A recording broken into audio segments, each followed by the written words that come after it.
Bueno, pues yo venía a hacer una conferencia que, como veis, el título es un poco diferente, y vengo a hacer una conferencia que es un poco polémica, lo reconozco. Ya la he hecho en un par de ocasiones más y, de hecho, mi interés es levantar una polémica, reabrir un debate que creo que a veces se cierra demasiado pronto, que tiene que ver con el mentalismo.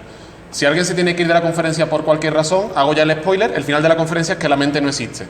Y voy a ir durante toda la conferencia desarrollando mis argumentos para ello. Entonces, como yo sé que la conferencia es polémica, pero tampoco quiero que haya maltrato entre nosotros, que vengo de buena intención, pues a mí se me ocurrió como buena idea empezar contando unos chistes. Entonces, yo una vez escuché en una conferencia de John Cleese de los Monty Python un chiste que hizo sobre psicólogos que me gustó mucho, que es: ¿cuántos psicólogos hacen falta para cambiar una bombilla? Uno, pero la bombilla tiene que querer cambiar. Entonces yo he hecho como los psicólogos, como precisamente vengo a decir en esta conferencia, no está tan unificada la psicología, sino que hay diferentes perspectivas, pues yo he modificado y he creado como variantes de esa misma, ¿no? Entonces, ¿cuántos psicólogos conductistas hacen falta para cambiar una bombilla? Es mejor cambiar el casquillo. ¿Cuántos psicólogos comunitarios hacen falta para cambiar una bombilla? La bombilla es una minoría reprimida, sería mejor adaptar la casa. ¿Cuántos psicólogos de la personalidad hacen falta para cambiar una bombilla? Bueno, depende, 3, 5, 16, más de uno seguro.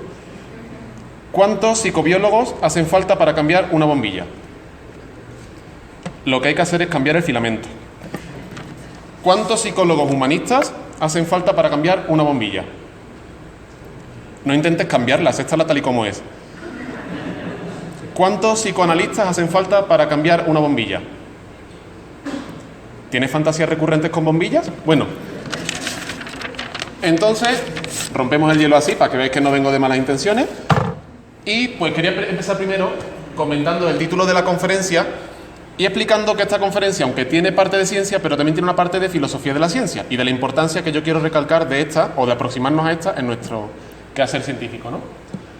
Porque básicamente, si recordáis la película de Disney de Dumbo, y si no, pues básicamente lo que vengo a decir aquí, recordáis que Dumbo era un elefante que podía volar porque tenía las orejas muy grandes. Pero al principio, en la primera parte de la película, cuando él descubre que puede volar, creía que era porque tenía una pluma que él siempre llevaba como amuleto, digamos, de alguna forma, ¿no? Bien, pues lo que yo vengo a decir aquí es que si Dumbo fuese un supuesto científico de la aerodinámica de los elefantes, él podría hacer experimentos muy científicos, muy rigurosos, usando la última tecnología sobre esa pluma. Podría, por ejemplo, investigar la etología o la biología del pájaro del que viene. Podría ver cómo esos pájaros se comportan en su contexto habitual. Podría ver de qué materiales está hecho la pluma. Y todos esos experimentos podrían ser súper rigurosos y podrían ser muy metódicos, pero estaría partiendo de una suposición errada, que es que él puede volar por causa de esa pluma.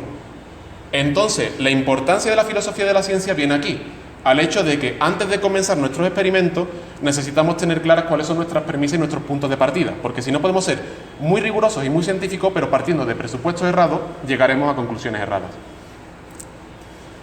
Bien, pues esta conferencia es bastante divulgativa, no está hecha para público psicólogo, entonces creo que no va a ser demasiado difícil seguirla. Lo primero es una cierta definición de la mente y, como sabéis, no hay mucha diferencia entre lo que los psicólogos en general, o en lo que la psicología se entiende por mente, y lo que se entiende en el resto de la sociedad. En el concepto básico es fundamentalmente igual.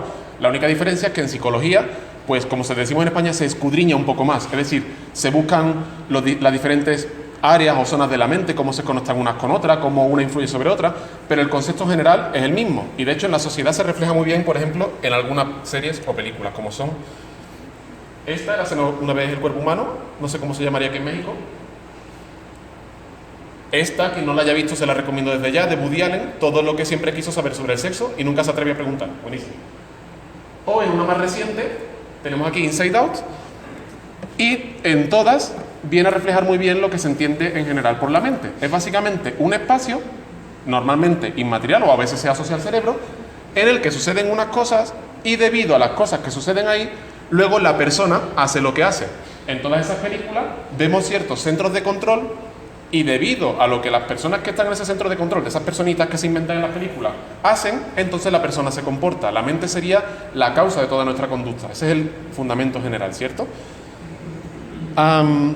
Además, no solo en la mente, la última vez que di esta conferencia en Sevilla, vi que también hay gente que también piensa que los animales también tienen mente. Hubo un señor que luego en el debate me estuvo diciendo que él creía que la mente sí existía, que existía la conciencia, que existía la metaconsciencia y que su perro tenía metaconsciencia. Era ya llegar al último extremo de... Entonces encontré también esta foto del señor diciéndole a la rana René, creo que esta prueba le puede resultar un poco dolorosa cuando sepa los resultados. Hay gente que también piensa que los animales tienen mente y básicamente por algo que sucede dentro de él, entonces es que el animal se mueve y habla y hace... Bueno, habla, ladra o lo que sea, ¿no? Entonces yo sé que cuando yo vengo a decir que la mente no existe, puede parecer o que estoy continuando uno de mis anteriores chistes o que estoy diciendo algo como que este chico está mal de la cabeza. Porque una de las primeras cosas que tenemos o que sentimos cuando hablamos de la mente es la propia percepción de ella que creemos tener.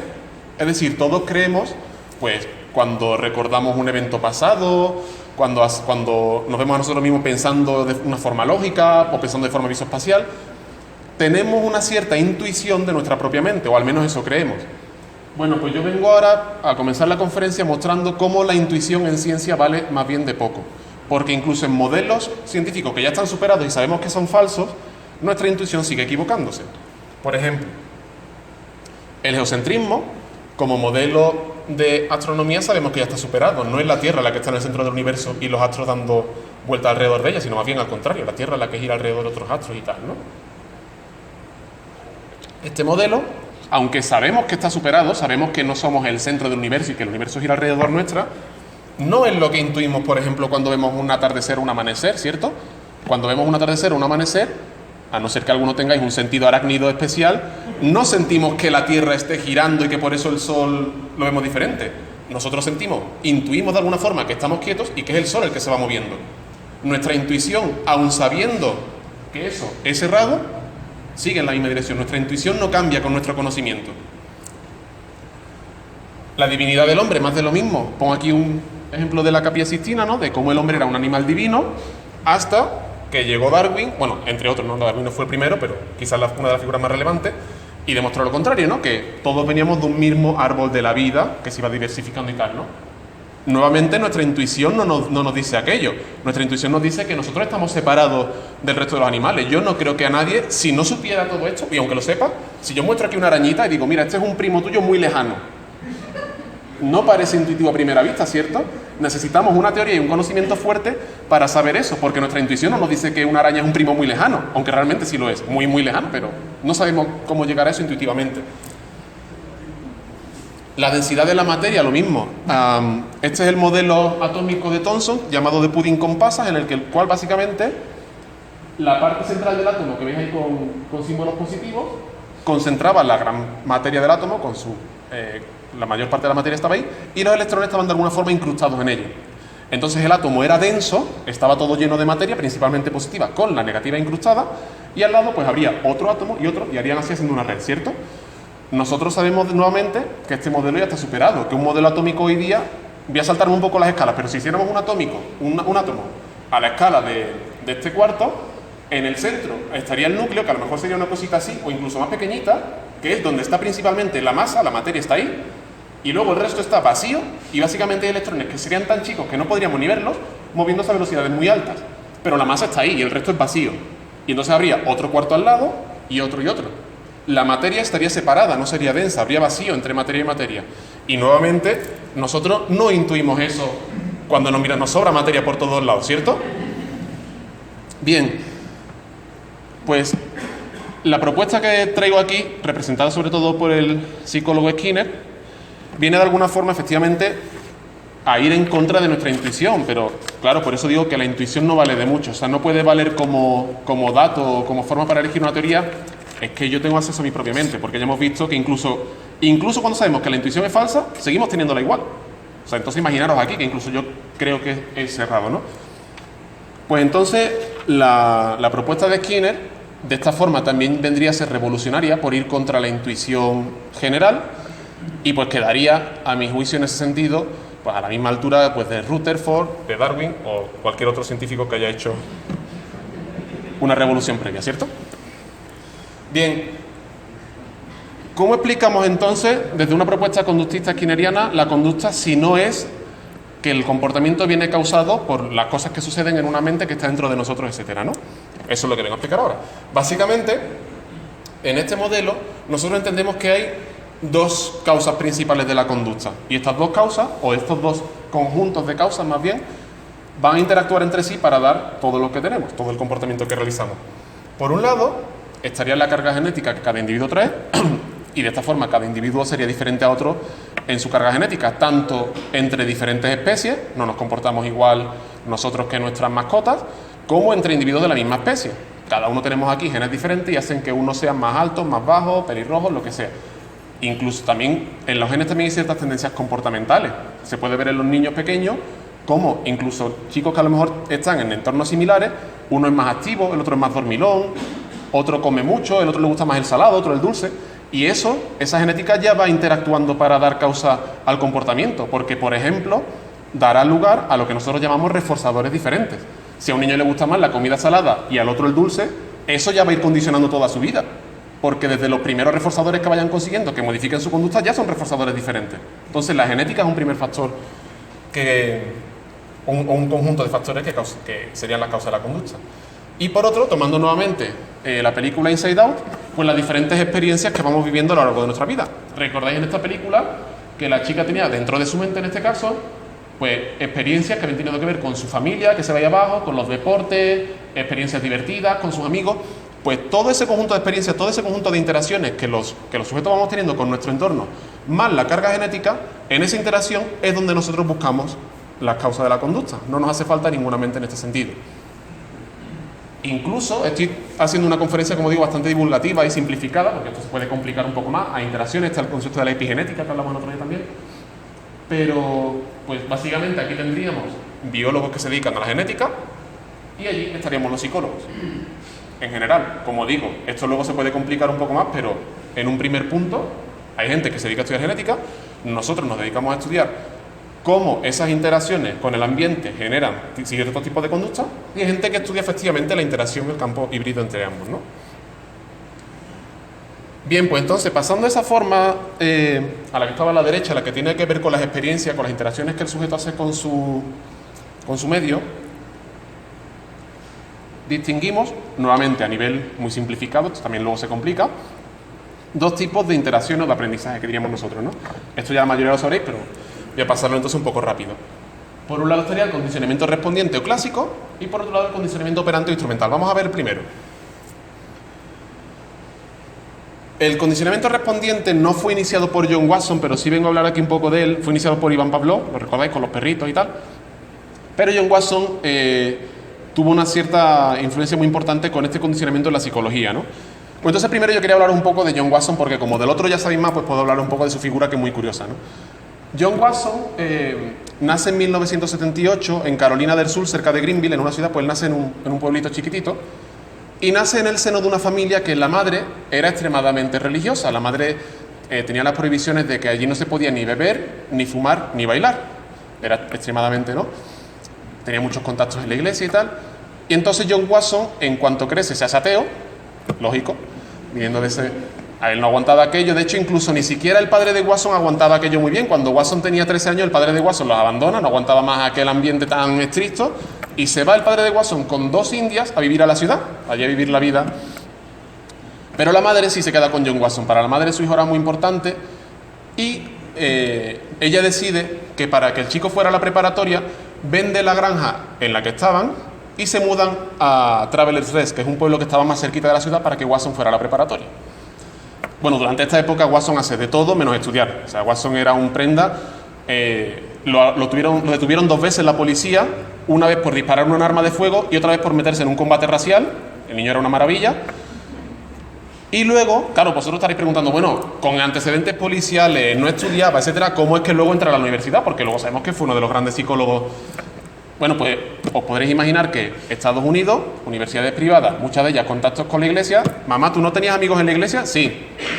El niño entra en la universidad, por contactos de la madre, básicamente. En la universidad empieza a trabajar un poco más, ya se endereza un poco, y en 1903 entrega su tesis, su disertación, en la cual iba sobre el desarrollo psíquico de las ratas correlacionado con el desarrollo de su sistema nervioso. A Watson le encantaba ya desde aquí trabajar con ratas, porque recordáis que en esta época, final del siglo XIX, lo que estaba más fuerte era la introspección mentalista, y Watson ya decía, mira, yo trabajo con ratas, y así como a las ratas nadie les atribuye mente, o no se las atribuye a nadie en ese momento, pues todo lo podemos explicar en base a sus interacciones y en base a variables externas, no tenemos que meternos en otras cosas, ¿no? Entonces entrega su tesis, él sabía que su trabajo, que el trabajo que hizo de su disertación era muy bueno, y entonces él quería publicarlo tanto para el resto de científicos como para su propio currículum. Entonces él tuvo que pagar lo que en la época fueron $350, 1903, a día de hoy con la inflación serían unos $10.000, para publicar su disertación en una revista, que el dinero se lo tuvo que dejar su director de tesis porque él no tenía dinero. Entonces cuando entrega su disertación, luego él se va a la Universidad de Chicago, y durante este tiempo está trabajando también nuevamente con ratas y tal, conoce a su esposa Mary Ickes y se casa con ella, y durante este tiempo, te voy a contar una curiosidad porque es que si no me ardía. ¿Recordáis quizá, si estuvisteis en la conferencia del profesor Héctor Martínez, que Watson realizó unos experimentos en los cuales él, con anestesia, con asepsia, con todo lo que era preciso, tenía ratas que estaban en laberintos y una vez que lo habían aprendido, él hacía cirugía para cegarlas, o para una dejarlas ciega, otra sorda, otra les cortaba las vibrisas, etcétera, para ver cuál de esos componentes era que podía afectar a su comportamiento, para ver cuando una rata hace un laberinto, cuál es el componente principal de sus sentidos que le ayuda a realizar esta tarea. Y él vio que el único componente que empeoraba la ejecución era girar el laberinto. Es decir, una rata, una vez que había aprendido el laberinto, la cegaba, si le quitaba el nervio óptico, seguía realizándolo bien, o si era sorda lo seguía realizando bien, pero si giraba el laberinto ya no. Entonces tenía que ver que lo habían aprendido por sus propias sensaciones sinestésicas, las que tienen que ver con sus sensaciones musculares. Es como si hubieran aprendido una coreografía, las ratas, ¿no? Bueno, pues estos experimentos, como digo, estaban todos hechos como Dios manda, digamos, pero a los animalistas de la época les sentó mal y empezaron a hacer publicidad contra Watson y llegaron a publicar esa imagen en una revista, y empezaron a difundir sobre él, que de hecho él, cuando terminó estos experimentos, ellos decían que planeaba hacer los mismos experimentos de secar experimentalmente a sujetos y tal, con chimpancés y con humanos, para que veamos lo que a veces son capaces de inventarse la gente con tal de que su ideología vaya para adelante. No, obviamente eso era mentira, no pensaba secar a ningún, pero bueno, había que decirlo. Entonces, bueno, él está durante esta época trabajando en Chicago, y mientras está allí, James Baldwin, que era el director de la Universidad Johns Hopkins, le llama y le ofrece un puesto de catedrático en la Johns Hopkins, que estaba mucho mejor pagado que el que él tenía en Chicago.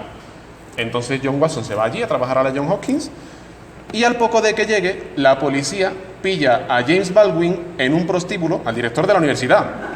Podéis imaginaros el escándalo de aquello. Claro, le echan de la universidad tal, y Watson, claro, él ve de primera mano, porque él recién había llegado, lo desastroso que puede ser para la vida académica que te pillen haciendo conductas de baja moral, digamos, y más en la época, ¿no?, más conservadores, etcétera. ¿Qué hace Watson? Liarse con su asistente de laboratorio. Claro, era maravilloso. Este chaval no aprende, era muy guapo, es lo que tiene, pues. De hecho, ni siquiera Rosalie Reiner, que es de la chica de la que estoy hablando, ni siquiera fue la única estudiante con la que se lió con más de una. Lo que pasa es que esta en concreto se enamoró, pero él tuvo varios affairs por ahí con la universidad. Y le pilló a la mujer, le pilló unas cartas de amor que le había escrito a la chica y tal. Le echan de la universidad, por supuesto. Y cuando le echan, por los últimos años de su vida laboral, se fue a vivir a Nueva York a una empresa de publicidad ganando un dineral, y porque además fue un gran publicista, porque entendía mucho de comportamiento humano, era muy sistemático, muy creativo. Fue, por ejemplo, el primero en realizar encuestas dirigidas a la población diana, a la que iba dirigida el producto. Fue el primero en realizar encuestas para ver qué necesidades tenían, cómo venderle mejor el producto, en realizar publicidad emocional, en vez de publicidad técnica basada en las descripciones del producto, intentando emocionar a los, ¿no? Y bueno, los últimos años de su vida los pasa en una granja con su mujer, la que antes fue su asistente de laboratorio, ¿no? Pues con esta chica, con Rosalie Reiner, realizó el famoso experimento del pequeño Albert, que aquí yo creo que lo podemos pasar de puntillitas, ¿no?, porque la mayoría lo conoceréis. Básicamente probaron que una rata delante del pequeño Albert no provocaba ninguna respuesta, e incluso si la provocaba era de acercamiento, el niño quería jugar con la rata, etcétera. Y por otro lado comprobaron que un sonido estridente, un martillo que hacía con una barra, si hacían ese sonido, el niño lloraba, se asustaba y empezaba a llorar. Pues tras varios emparejamientos que veis entre el martillo con la rata, tras varios emparejamientos, cuando la rata se acercaba al niño o el niño a ella, él hacía el ruido, entonces el niño se ponía a llorar. Después de varios emparejamientos, solo con que la rata se acercase al pequeño Albert, el pequeño Albert empezaba a llorar. Este famoso experimento que todos conocéis, ¿no? ¿Qué demostró con esto? pues que incluso comportamientos que se tenían entendido como tan únicamente marcados por la biología, tan ancestrales como el miedo, como la respuesta al miedo, también eran posibles de ser condicionados mediante la experiencia. Nuestras interacciones con el medio pueden modular también esas cosas, ¿no? Esa fue una gran aportación de Watson. Entonces, este condicionamiento respondiente, que se llama así porque el comportamiento del sujeto responde a algo que acaba de suceder en el entorno, el sujeto solo está respondiendo a estímulos, tiene básicamente tres características que podemos colocar aquí, ¿no? Por un lado, está basado en comportamientos reflejos. Tienes que agarrar un comportamiento que ya exista y asociarlo a algún otro estímulo.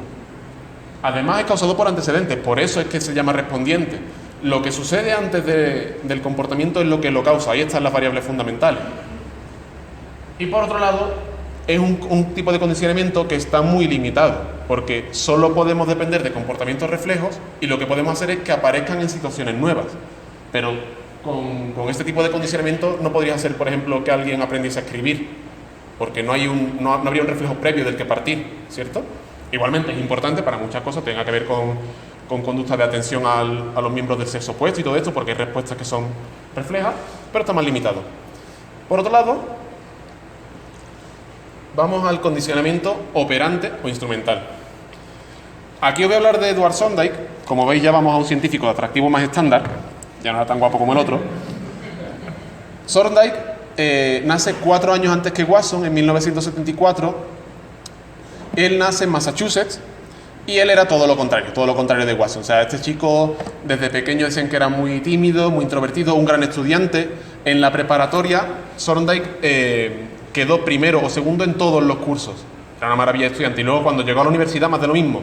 Todos los años que estuvo en la universidad, sacó por lo menos un premio por año. Además jugaba muy bien al tenis, era una maravilla. Pero no era, como podéis ver, no era muy popular con las mujeres, y eso le sentaba fatal. De hecho, él envidiaba a su hermano mayor. Él tiene un hermano mayor que, además de ser buen estudiante y todo esto, pues sí era popular con las chicas y tal, ¿no? Thorndike, de hecho, ni siquiera aprendió a conducir mientras era universitario. Eso le dejaba allí como mala fama. Y durante este tiempo, cuando está en la universidad estudiando, en el primer año, tuvo un curso de introducción a la psicología en el que básicamente los alumnos tenían que estudiar fragmentos de diferentes textos, ¿no? Diferentes autores y tal. Y a él este curso le parecía muy aburrido. O sea, le parecía que era una pérdida de tiempo, que no servía para nada, con la excepción de que cayó en sus manos un fragmento del libro Principios de Psicología de William James, también otro psicólogo histórico, ¿no? Entonces a aquello le encantó. De hecho, él fue a la librería a comprarse el libro con su propio dinero. Fue el único libro que Thorndike se compra que no fuera literario, que no fuera una novela o así. Él le pareció que el libro era una maravilla. Y de hecho, una vez que lo tiene y se lo ha leído, fue al profesor a echarle la bronca, a decirle: te estás aquí haciendo perder el tiempo a los alumnos con textos que no valen para nada y tienes que darle este libro y que estudien esto, porque aquí sí que hay de verdad material para que aprendan, ¿no? Entonces él pues termina sus estudios universitarios, como os digo, y cuando acaba se va a trabajar a Harvard. Claro, con el currículum que tenía él podía entrar donde quisiera, ¿no? Se va a trabajar a Harvard, que es donde estaba precisamente William James, que él tanto lo admiraba, ¿no? Se había comprado su libro, etcétera. Entonces está allí con William James, espectacular, él lo admira mucho. Inicialmente estaban trabajando en la supuesta habilidad de lectura de la mente, que ellos vieron que tenía que ver con que la persona a la que supuestamente le leían la mente realizaba pequeños gestos faciales que cuando la persona que estaba leyendo la mente lo que hacía era que tenía muy buen ojo, digamos, para interpretar esas señales y saber por dónde tenía que dirigir sus preguntas, para saber lo que tenía que adivinar, etcétera, etcétera, ¿no? Pero aquellos experimentos no se hicieron tan rigurosamente como a ellos les gustaba, no cuajaron bien y los dejaron, ¿no? Entonces, Thorndike empieza a trabajar con unos pollitos chiquititos y lo que él hizo fue que construía unos laberintos con libros apilados. Él colocaba los libros así, hacía un laberinto, colocaba dentro al pollito y fuera colocaba comida. Y iba viendo cuánto tiempo tardaban en resolver el laberinto. Esto ya os irá sonando a lo que luego hizo con los gatos, ¿no? Ver la curva de aprendizaje. Con los pollitos además tuvo problemas porque él tenía un piso chiquitito cerca de Harvard y allí no se podía tener animales y la casera le pilló una vez, casi le echa del piso, en fin, tuvo un lío allí con los animales, ¿no? Entonces durante esta época pues estaba yendo todo muy bien. O sea, los experimentos estos de los laberintos con los pollitos fueron un éxito. Estaba trabajando con William James, al que admiraba mucho, pero, si es que os digo que al final no todo es broma, él le propuso matrimonio a una chica que le negó y se fue de la ciudad, porque aquello le sentó fatal y se va de allí, no aguanta aquello, no aguanta el rechazo. Entonces se fue a Nueva York, a la Universidad de Columbia. Habréis escuchado muchas veces lo de se fue a Nueva York con una maleta cargada de sueños. Thorndike se fue con una maleta cargada de pollitos porque se llevó a los que estaban mejor entrenados de los laberintos, se los llevó allí para seguir con el experimento, porque ya digo que era un éxito, ¿no? Llega a Columbia. Bueno, antes, en Harvard, no tenían entonces todavía laboratorios de conducta animal. Entonces los pollitos, cuando la casera le echa del piso, que era donde los tenía, se los lleva al sótano de William James, y allí corrían los experimentos, ¿no? Se va a Columbia, nuevamente no tiene laboratorio, los tiene en su casa los pollitos, casi incendia el piso una vez por culpa de una incubadora de los pollitos, otra vez tiene problemas con la casera, en fin. Pide a la universidad que no puede trabajar en esas condiciones y finalmente en Columbia ya es cuando sí le dan un laboratorio de conducta animal y le dan 14 gatos. Ya serían los famosos del experimento, ahora hablaremos, ¿no? Entonces, bueno, pues allí hace su doctorado, hace los experimentos con los gatos del que ahora hablaremos, y cuando termina su doctorado, que lo hizo allí con la beca, allí en Columbia, encuentra trabajo en una universidad de Cleveland en, sorpresa, un colegio para mujeres. Imaginaros lo mal que lo pasaría el pobrecito en un colegio de mujeres. Allí no pintaba nada, no le gustaba lo que hacía. Imaginaros si hubieran llevado a Watson, la que hubiera liado allí, ¿no? Todo lleno de chicas estudiantes. Lo llevan allí, él allí no está a gusto, en cuanto puede se vuelve a Columbia. Y ya en Columbia pues sigue sus experimentos con animales y tal. Ya al tiempo sí vuelve a meterse un poco en temas de educación, en medición de inteligencia, en test de inteligencia también, en lo que diríamos recursos humanos, contratación de personal para empresas, lo hace todo muy bien. Y antes de pasar a su experimento, del que teníamos que hablar obviamente los gatos, sí deciros que en el año 1900, ahí finalmente, final feliz para Sorday, porque ya encuentra el amor de su vida y se casa, ¿no? Por fin. Entonces, el experimento de los gatos de Sorday, básicamente, él lo que hizo fue diseñar diferentes cajas problema o cajas puzzle, en el cual básicamente él metía a los gatos que tenían hambre, ponía fuera comida y tenían una compuerta que en cada caja se abría con un mecanismo diferente. En una podía ser empujando un pestillo, en otra jalando de una cuerdecita, pisando un pedal. En cada caja había una forma diferente de solucionarlo, ¿no? Entonces lo que él hizo fue colocaba a los gatos dentro. Los gatos al principio se comportan, de lo que llamamos nosotros, aleatoriamente o incluso agresivamente. Arañaban las paredes, maullaban, se movían por allí, en fin, no sabían qué hacer, claro. Eventualmente, después de un tiempo X, el gato, por ejemplo, pisa el pedal que abre la compuerta se abre, sale y come. Y Sorday, de pesado, vuelve a meterlo otra vez dentro de la caja. Y otra vez el gato hace de todo, araña las paredes, maulla, hasta que eventualmente le da el pedal. Y Sorday lo que hizo fue medir los tiempos que tardaban los gatos en resolver esos problemas, esos puzzles. Y vio que esa curva iba disminuyendo. Es lo que ya empezamos a ver, el aprendizaje por las consecuencias. Inicialmente, cuando el gato está aquí, empieza a hacer conductas de todo tipo. Inicialmente incluso agresivas. Pero a medida que el gato pasa más tiempo ahí y va consiguiendo las consecuencias apropiadas, sus comportamientos, la variabilidad de su comportamiento se reduce y va directamente al comportamiento que le lleva a la consecuencia de lo que diríamos el reforzador, a salir de la caja y conseguir la comida, ¿cierto? Bien. Vale. Esto se suele entender muy bien cuando hablamos de animales, ¿no? Pero una crítica mal hecha que se suele hacer a los conductistas es que esto con humanos no funciona así, ¿no? Porque los humanos no estamos todo el día buscando comida y no estamos, bueno, eso es verdad, pero es que hay que tener en cuenta que los reforzadores no son solo comida, un cariñito, etcétera, sino que los humanos, precisamente por ser seres sociales, muchos de nuestros reforzadores también son sociales y se han desarrollado evolutivamente así. Por ejemplo, el sentimiento de pertenencia a grupo, que le llama mucha gente, ¿no? El hacer lo mismo que hace tu grupo. Imaginaros evolutivamente, cuando todavía teníamos predadores cerca y todo eso, ahora estamos en una sociedad segura, a no ser que vivas en Ciudad de México, había predadores cerca. Si un sujeto ve que el resto de su grupo empieza a correr, aunque él no haya visto el predador, ¿qué tipo de sujeto tiene más probabilidad de sobrevivir y en consecuencia tener descendencia? ¿El que repite el comportamiento del grupo o el que es escéptico y muy científico? El que repite, ¿cierto? En nuestros ancestros el escepticismo no era algo favorable. Hoy día sí, porque estamos todos aquí muy seguros, con aire acondicionado y lo que queráis. Pero ahí no.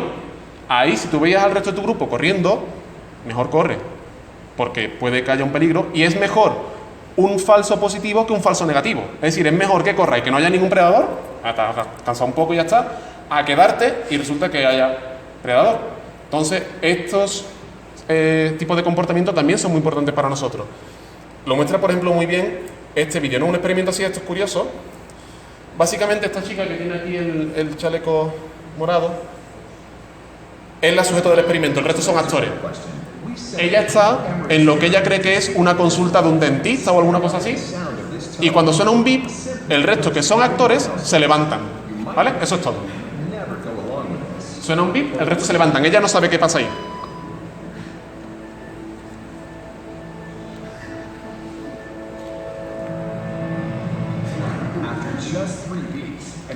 Después de 3 bits ya se está levantando ya también, aunque ella no sabe por qué.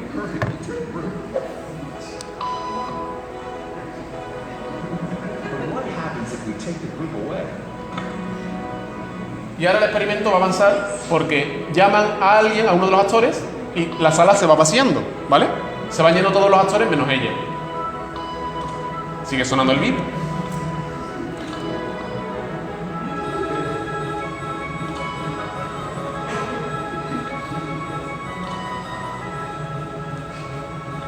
Se queda sola. Porque también podría ser, bueno, a lo mejor es por supuesta presión social de que los demás me estén mirando, ¿no?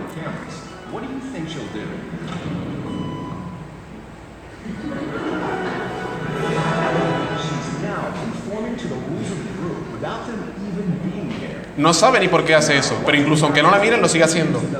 Y ahora el experimento continúa. Ahora empiezan a entrar gente que no son actores tampoco, son también sujetos del experimento, no saben a lo que van.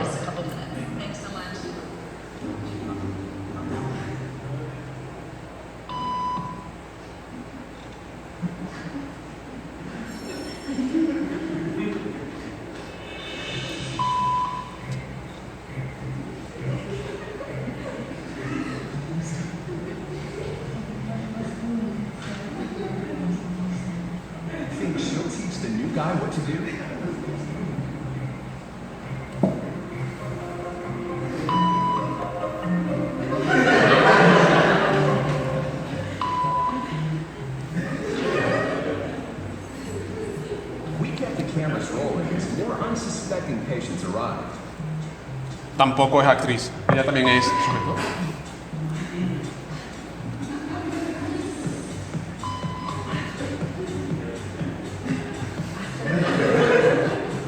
And slowly but surely,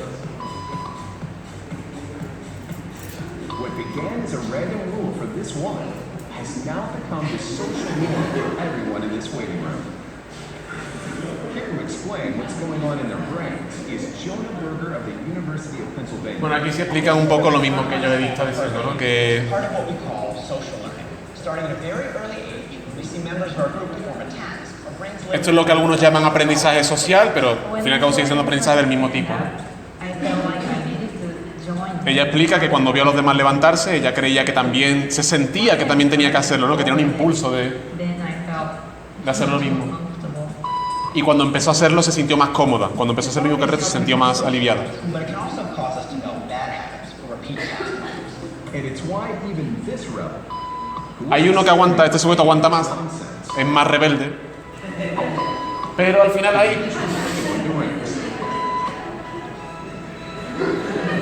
Al final se acaba levantando. shocking than seeing how easily conformity affects the way you act. Is that similar forces are subconsciously shaping the way you think right now. ¿El qué? Exacto. Bueno, pues efectivamente también lo que explican en el vídeo, ¿no? Esto puede quedar muy gracioso como broma y tal, pero claro, ¿qué sucede cuando estas son conductas desadaptativas, ¿no? O de adicción a las drogas, etcétera? Pues hay que tener cuidado también de quién se rodea a uno, ¿no? Bien. Entonces, estas dos formas de aprendizaje, el respondiente y el operante, como vemos, su principal diferencia sería la siguiente. Como el condicionamiento operante, al contrario que el respondiente, que responde el sujeto a algo que sucedió, el operante se basa en que el sujeto opera en su medio y debido a las consecuencias de esas operaciones, eso es lo que cambia el comportamiento del sujeto, ¿cierto? Las consecuencias.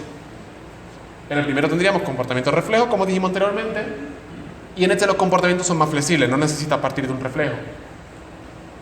En este caso está causado por antecedentes y aquí por las consecuencias. El contexto, la situación es importante, pero lo que va a hacer que el sujeto aprenda no son las consecuencias de sus operaciones. Y por último, claro, si este tenía el alcance limitado, este tiene más alcance porque además de nuevas situaciones, cambiando el contexto, también puede crear nuevas conductas, reforzando y moldeando, que diríamos luego, ¿verdad? Esto es una separación muy básica, esto luego se complica más y más cosas, ¿no? Pero en general podríamos hablar de esto. Bien, como veis, en ningún momento estoy separando los dos tipos de aprendizaje o de comportamiento por la estructura o por la apariencia del comportamiento. Esto es una crítica que los conductistas solemos hacer mucho al DSM o al CIE, ¿no? Al europeo. Aparte de otras críticas. ¿Por qué? Porque lo importante no es la apariencia del sujeto. Cuando un psicólogo clínico necesita cambiar el comportamiento de un sujeto, actuará de forma diferente si ese comportamiento está causado por lo que pasa antes o por lo que pasa después. Un ejemplo. Hemos visto en el experimento del pequeño Albert que el pequeño Albert lloraba de forma respondiente, ¿cierto? Él lloraba porque había un ruido, que se había emparejado con una rata, etcétera, etcétera.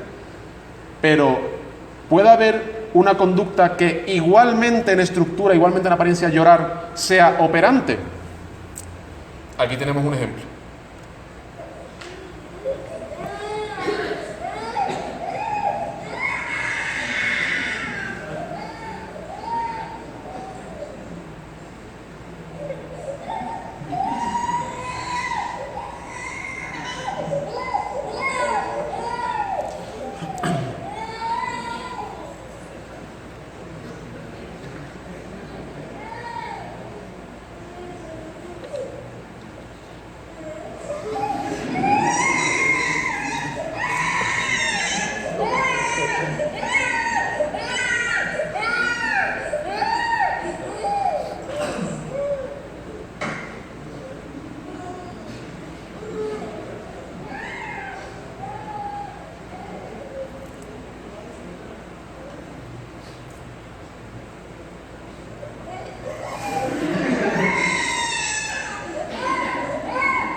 Y así sigue un poquito más.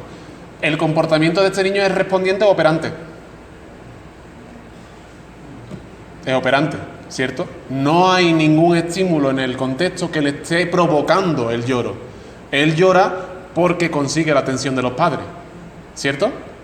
El mismo comportamiento en apariencia, en estructura, como es llorar, puede ser respondiente u operante. Y si quisiéramos cambiar o mejorar, digamos, el comportamiento sujeto en otro, nuestras acciones serían muy diferentes.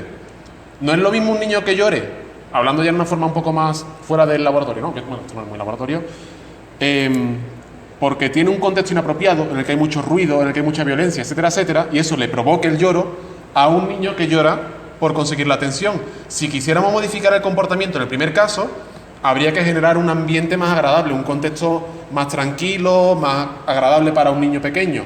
En este caso habría que hacer que los padres no le prestasen tanta atención al niño cuando llora y si se la prestasen cuando hace otro tipo de cosas, ¿cierto? Esa sería la intervención que un psicólogo tendría que hacer. Con los adultos sucede lo mismo.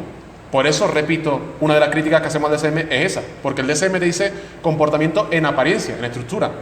Duerme mucho, duerme poco, sale poco con los amigos, etcétera, etcétera. Pero es que lo que importa no es la estructura del comportamiento, sino cómo se interacciona ese comportamiento con su contexto. Porque dependiendo de a qué variables esté ligado, habrá que intervenir de una forma u otra. No solo entre la diferencia entre respondiente y operante, como digo, esto luego se diversifica más. Dentro de operante también hay diferentes funciones, etcétera, etcétera. Pues habrá que ver la función del comportamiento para actuar de una forma u otra. Porque si yo te digo, el niño llora, vale, ¿qué hacemos? ¿Es un contexto más agradable? ¿Es la atención? No lo sé. Habrá que ver cómo se relaciona ese niño con su entorno. Si no, no podemos actuar de una forma adecuada. Bien, entonces, esta es la propuesta, como digo, muy simplificada, la propuesta conductista como alternativa a la mentalista, ¿no? Ahora bien, cuando yo critico al mentalismo, puedo hacerlo de varias formas, ¿no? Y vengo aquí a presentar algunos errores básicos, fundamentales del mentalismo. Por un lado estaría la reificación. La reificación es un error en el cual un concepto que puede tener cierto sentido lingüísticamente, como una abstracción, como sería ese cubo, ¿verdad? Uno de esos cubos imposibles. Eso pues no lo podemos imaginar, podemos hacer una foto, pero sabéis que ese cubo nunca podría existir materialmente. O sea, eso obviamente tiene que ser Photoshop. Nunca podréis ver ese cubo construido en el que una de las paredes está al mismo tiempo delante, otra, o esos cuadros que hay que sueltos están subiendo escaleras, pero al mismo tiempo están bajando. Esas imágenes, ilusiones ópticas, ¿no? Pueden tener mucho sentido como ilusión óptica, etcétera, pero no pueden bajar a la realidad, a lo material, ¿cierto? un ejemplo, Mafalda como siempre genial, de un letrero que dice prohibido pisar el césped y la dignidad no. Como metáfora se entiende muy bien, pero es una metáfora. No se puede pisar la dignidad, ¿cierto? No puede estar aquí para yo pisarla. Eso que lo entendemos muy bien con ciertos conceptos, con la mente parece que no. Porque hay ciertos atributos que pueden ser mentales, yo de hecho incluso uso menos esa palabra, y el problema del mentalismo es intentar reificarlos, convertirlos en algo, convertirlos en una mente que causa mi comportamiento aquí en este mundo, y eso no tiene mucho sentido. Os pongo un ejemplo. El autocontrol.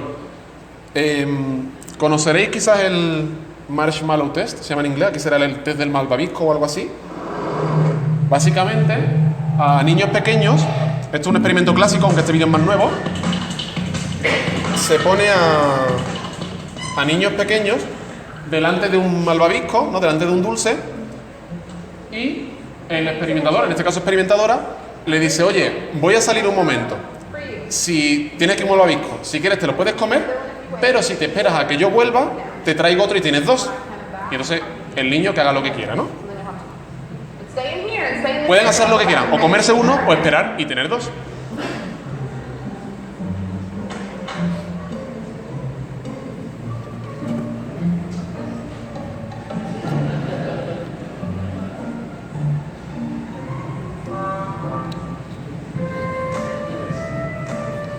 I'm gonna go do something and then I'll come back. It smells yummy.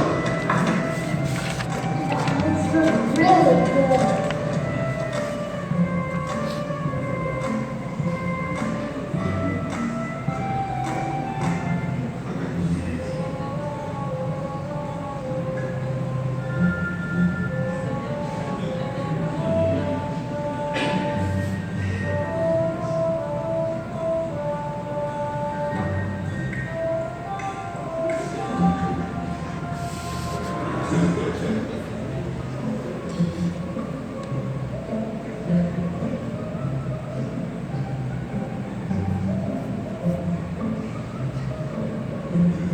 Alright, so it's up to you. You can have it now or you can wait.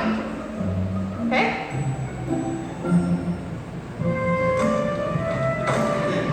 I'll be back. Stay in the chair, okay? Okay.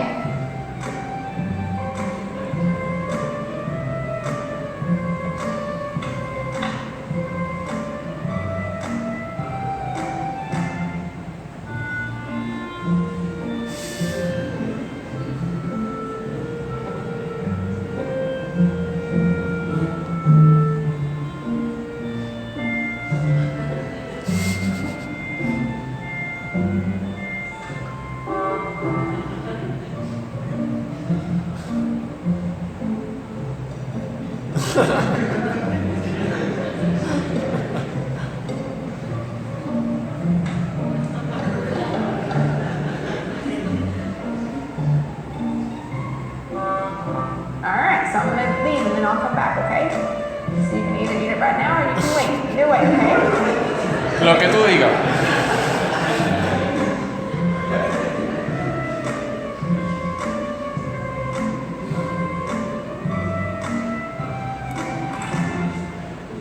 How'd you do? Did you do good? You did? You wanted to eat it, didn't you? Yeah. So did I tell you to give you another one? Okay, now you can have both.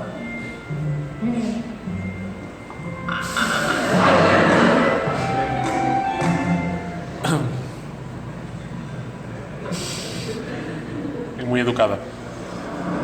Bueno, pues este test del malvavisco, este vídeo es nuevo, reciente, pero es un experimento clásico que se realizó con niños pequeños y luego además se correlacionó a los niños que habían realizado el comportamiento impulsivo, digamos, el de comerse el malvavisco 1, o los que habían sido autocontrolados y habían esperado para comer 2, con sus futuras puntuaciones académicas y otro tipo de test, y se vio una cierta correlación. Parecía que los niños que aquí esperaban para comer 2 malvaviscos, luego tenían ciertas mejores puntuaciones en un test académico, cuando eran mayores, años después, ¿no?, que los otros que habían sido más impulsivos, etc. Claro, ¿cuál es el problema de la reificación aquí? Aquí estamos viendo niños que hacen un tipo de comportamiento o niños que hacen otro. ¿Cuál es el problema del mentalismo? Reificar el autocontrol y decir, ¿Por qué estos niños sí lo hacen y estos no? Porque estos tienen más autocontrol y porque estos son más impulsivos. Ese es el comportamiento que yo quería explicar desde un principio. ¿Por qué este niño come 2 y por qué ese niño come 1? ¿Por qué ese es impulsivo y por qué este es autocontrolado? Estás usando una abstracción que tiene sentido como abstracción. Cuando yo le digo a alguien, cuando yo presento a alguien a una persona y digo, mira, esta persona es muy alegre, en lugar de decirle muchos comportamientos concretos, que puede decirle, mira, se ríe muy fácil de los chistes, siempre sale contigo cuando quiera, en vez de decirle mucho, uso una abstracción y le digo, esta persona es alegre y nos entendemos. Y como abstracción, como definición, tiene sentido. Pero lo que no tiene sentido es por qué esta persona es así, por qué es muy alegre. Si eso es precisamente lo que te estoy preguntando. Y experimentalmente lo demostraron muy bien unos investigadores cuando a posteriori hicieron una réplica de este experimento, pero inicialmente colocaron otra fase. Inicialmente colocaron una fase en la que los mismos niños iban a una sala diferente con el mismo experimentador y tenían que esperar antes de empezar el experimento, ¿no? Eso creían ellos. Y en esa sala, pues tenían unos papeles con los que podían pintar, unos lápices de colores que estaban muy gastados, no eran de muy buena calidad. Tenían una pegatina, pero era muy fea. Y entonces el experimentador decía, oye, si quieres te traigo ahora unos lápices de colores que son mejores, para que dibujes mejor mientras esperas. A un grupo de niños, el experimentador volvió y les trajo mejores lápices de colores, y en el otro puso una excusa. Ay, mira, se me ha olvidado, tal. Bueno, usa eso al final, no pasa nada, ¿no? Y luego vieron como esos mismos niños, cuando entraban al experimento del malvavisco, los niños que habían tenido el experimentador que les trajo los lápices de colores, era mucho más probable que esperasen al segundo malvavisco. Y los que tuvieron el experimentador que no les trajo los lápices de colores, se comían el primer malvavisco. El autocontrol es lo que quedaba por explicar. ¿Y cómo se explica? En base a sus interacciones previas, repito, si es que la clave siempre está ahí. Decir que un niño se comporta así porque tiene o no tiene autocontrol no explica nada. Habrá que ver en su pasado qué tipo de interacciones ha tenido en su familia cuando le promete cosas, ¿se las trae luego o no? ¿Son confiables o no? Y ahí es donde estarán las causas de ese comportamiento autocontrolado. No podemos reificar una abstracción e intentar que sea la causa, que es lo que pasa en el mentalismo muy a menudo. El error categorial, otro error muy común. Este error es una falacia realmente, definida por Gilbert Ryle, este que veis aquí, en su libro El concepto de lo mental. Consiste básicamente en que cuando tenemos una categoría que engloba muchos elementos, confundir con que la categoría pueda bajar al nivel de los elementos y ser uno más. Me explico. Gilbert Ryle tiene un ejemplo muy bueno para esto, ¿no? Imaginaros que queréis enseñarle a alguien en la Universidad de Guadalajara, ¿no? Le estáis diciendo a alguien, oye, quiero enseñaros dónde trabajo, dónde estudio, lo que sea. Y esta persona, pues, vive en las montañas, lo que sea, no está muy acostumbrada a la vida de ciudad, no sabe cómo es una universidad, nunca ha visto una, ¿vale? Entonces, pues, la traéis aquí y le enseñáis, pues, este centro, el de neurociencia, lo lleváis al CUBA, al rectorado, todo. O sea, le enseñáis todo lo que podéis en la universidad, la biblioteca, los profesores, los alumnos, en fin, un día completo, ¿no? Y al final del día, esa persona os dice, oye, he disfrutado mucho esta excursión, pero aún no me has enseñado la universidad. Esa persona está cometiendo el error categorial porque la universidad, que es un concepto que engloba la forma en la que todos esos elementos se relacionan, los profesores están por encima de los alumnos y les enseñan cosas, los alumnos van a unas aulas, estas aulas son pagadas porque la rectoría, en fin, es una forma de interactuar de muchos elementos concretos. Eso es la universidad, una forma de funcionar de muchos elementos concretos que puedes venir y tocarlo y puedes darle la mano a un estudiante, etc. La universidad no es un elemento más. No es algo que tú puedas tocar, no es algo que tú puedas ver directamente, porque es una forma en la que interactúan muchos elementos que sí son materiales y están aquí. Entonces,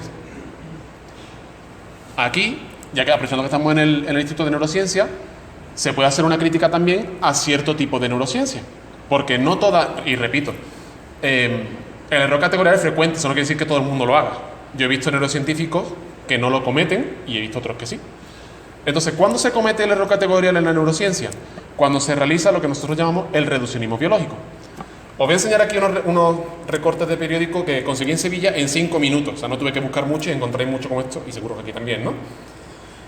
El amor está en el cerebro, el divorcio está en los genes femeninos. Esta es la pastilla que llevamos toda la vida esperando, porque es una pastilla de la felicidad sin efectos secundarios. La hormona de la fidelidad masculina, la fidelidad es una hormona, ¿no? Claro, ¿cuál es el error que se comete aquí? Empezamos por el primero, por ejemplo, ¿no? Pues el amor. El amor no es un elemento, es una categoría. Cuando tú amas a una persona, hace muchas cosas que todas se consideran amor. Puedes de tener relaciones sexuales, a cómo piensas en esa persona, a lo que te acuerdas de ella, a lo que la echas de menos cuando no está. Tenéis un proyecto de futuro juntos, compartís familias, hay un componente social ahí después de un tiempo, cómo habláis, todo eso es amor. Intentar reducir, por supuesto, claro que también pasan cosas en el cerebro y que hay que estudiarlas, pero son parte de lo que hay que explicar. ¿Por qué te has enamorado de una persona? ¿Por qué está haciendo tu cerebro eso en ese momento? Cuando tú amas a una persona, por ejemplo, ves a una pareja por la calle que van de la mano, y además están hablando de una cierta forma, muy cariñosa, etcétera, sabes que se están amando. Si tú esa misma imagen, ese mismo vídeo, si haces mucho zoom, aumentas mucho el zoom, claro, vas a ver cosas que pasan en su cerebro. Y podrás diferenciar esas situaciones de las que hacen ellos dos cuando están haciendo deporte o de cuando están... El cerebro hace otras cosas. Claro, pero es el mismo comportamiento. A diferentes niveles de análisis, pero el comportamiento es el mismo. Para ver por qué se aman, nuevamente, habrá que ver qué interacciones habrá habido, tanto entre ellos dos, como entre ellos y anteriores parejas que hayan tenido, etcétera, etcétera, para ver por qué en ese momento se están comportando de esa forma. Unas parejas son más cariñosas que otras, otras no, las culturas en Japón son diferentes que aquí, etcétera, etcétera, etcétera. Eso es lo que hay que buscar. Reducir el amor a la serotonina, o al sexo, o a un estado interno de mariposeo en el estómago, todo eso es absurdo, porque todo eso son los componentes del amor. El amor es la forma en la que interactúan con todos esos elementos, no solo uno de ellos. Bien, este señor de aquí es Paco de Lucía, es un español, que no lo conozca, murió hace poco, creo que era el mejor guitarrista de guitarra española, si lo queréis buscar en Spotify es espectacular, tocando flamenco en guitarra. Y en España hay una expresión que se dice tener duende dentro de la cultura gitana y del flamenco, para cuando alguien es muy bueno tocando o cantando, ¿no? Entonces Paco de Lucía, sin ser psicólogo conductista, parece que lo tiene más claro que mucha gente, ¿no? Llevo desde niño practicando todos los días una media de 14 horas y eso en mi tierra le llaman duende. Cuando se dice que Paco de Lucía tiene duende, como descripción está muy bien, porque yo se lo puedo decir a otra persona, digo, este tío toca muy bien, pero ¿por qué? Porque tiene duende.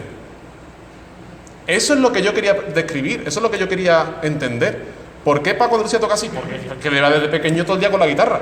Ahí están las cosas de su comportamiento, las interacciones que él ha tenido con su guitarra, con otros músicos, etcétera, etcétera, etcétera. La música que él ha escuchado, sus influencias. Entonces, ese duende, reificarlo e intentar que sea causa de su conducta es un absurdo. Y él parece que lo tenía muy claro, ¿no? Él ya murió. Bueno, ¿cómo llevar una vida libre de mentalismo, ¿no? Como los fumadores. Hay que alejarse ahora de esto. Yo aquí dejo el debate abierto y ya cada uno que le dé vueltas y que haga lo que vea oportuno, ¿no? Bien, en primer lugar, hay dos posibilidades aquí y creo que los psicólogos, antes o después, todo el mundo debería mojarse y debería decidirse. Porque las posibilidades son excluyentes aquí. O existe la mente o no existe la mente. No hay posibilidad intermedia. O sea, la mente no puede existir a medias. O existe o no existe. Si existe, y tú después de tus argumentos, tus raciocinios, piensas que eso existe, de acuerdo, podremos tener muchos debates y tal, pero hay una cierta coherencia, porque piensas que existe la mente y por lo tanto haces experimentos pues, para estudiar la mente, para estudiar dónde está una zona que se conecta con la otra, etcétera, etcétera. O, si niegas la mente, pues ya sabes que hay ciertos experimentos que los tienes que interpretar de otra forma, que tienes que ir por otro sitio. Son excluyentes las posibilidades, repito, y solo hay dos en este sentido. Hay otras muchas para definirse, pero hay una principal aquí, ¿no? No hay punto medio posible aquí. Por eso digo que cada uno, en la medida en la que pueda, debería irlo pensando, porque hacer ciencia sin saber lo que está detrás soportando tu teoría, pues es lo mismo que la gente que dice, no, yo no soy ni de izquierda ni de derechas. Ya. Cuando le haces un par de preguntas a esta gente, le escalas bien rápido. Lo que pasa es que no tienen ni idea, pero claro que son de izquierda o derecha y a todo el mundo le puede clasificar de una forma o de otra. Entonces, ¿qué mejor que conocer lo que está causando tu comportamiento? ¿Qué mejor que conocer tu propia teoría? En lugar de dejarlo un poco al azar por desconocimiento, ¿no? Entonces, una invitación que hago desde esta conferencia un poco polémica y tal, a que hagáis este tipo de reflexiones también, ¿no? Entonces, claro, una posibilidad es, o tenemos una mente que podemos identificar o no con el cerebro y que ahí están las causas de nuestro comportamiento, o estamos ante otra revolución en la que yo me posiciono en este lado, claramente, que espero que antes o después la dejemos junto al resto de las revoluciones que hemos dejado, ¿no? Tengo aquí para unas notas que me gustaron mucho de Carl Sagan, el que originalmente hizo la serie de Cosmos, ¿recordáis? Antes de que fuera remake de ahora. En su libro El mundo y los demonios tiene dos párrafos que me gustan mucho. Baraje más de una hipótesis. Si hay algo que se debe explicar, piense en todas las diferentes maneras en que podría explicarse. Luego, piense en pruebas mediante las que podría refutar sistemáticamente cada una de esas alternativas. Falsacionismo, ¿no? Que se verá. Lo que sobrevive, la hipótesis que resiste la refutación en esta selección darwiniana entre hipótesis de trabajo múltiples, tiene muchas más posibilidades de ser la respuesta correcta que si usted simplemente se hubiera quedado con la primera idea que se le ocurrió. Y luego un poco después continúa. Intenten no comprometerse en exceso con una hipótesis solo porque es la suya. Se trata solo de una estación en el camino de la búsqueda del conocimiento. Pregúntese por qué le gusta la idea. Pregúntese siempre si la hipótesis, al menos en principio, puede ser falsificada.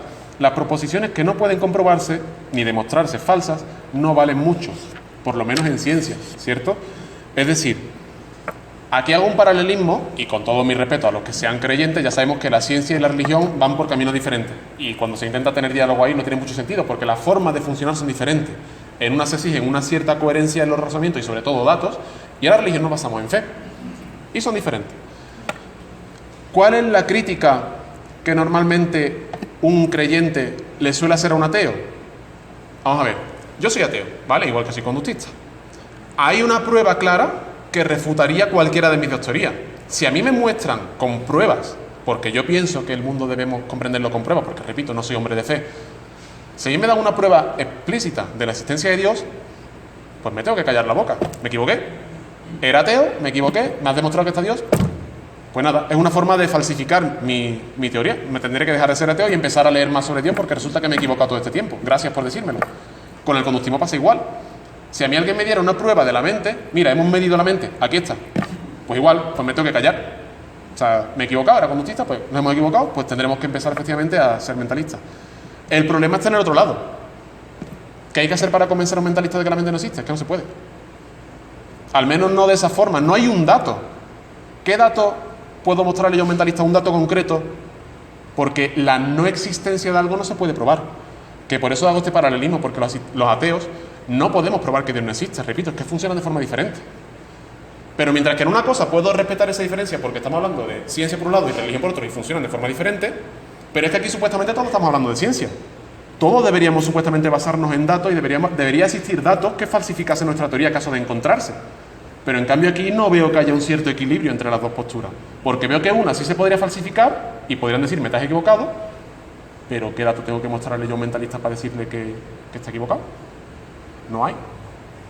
Por último, y ya acabo con esto, os quería mostrar las implicaciones para que todo esto que veis que parece muy teórico tiene implicaciones prácticas. Os quería enseñar un experimento que hizo Charis Nixon, una psicóloga, en una clase, en una preparatoria, con indefensión aprendida, que ya lo conoceréis mucho quizás.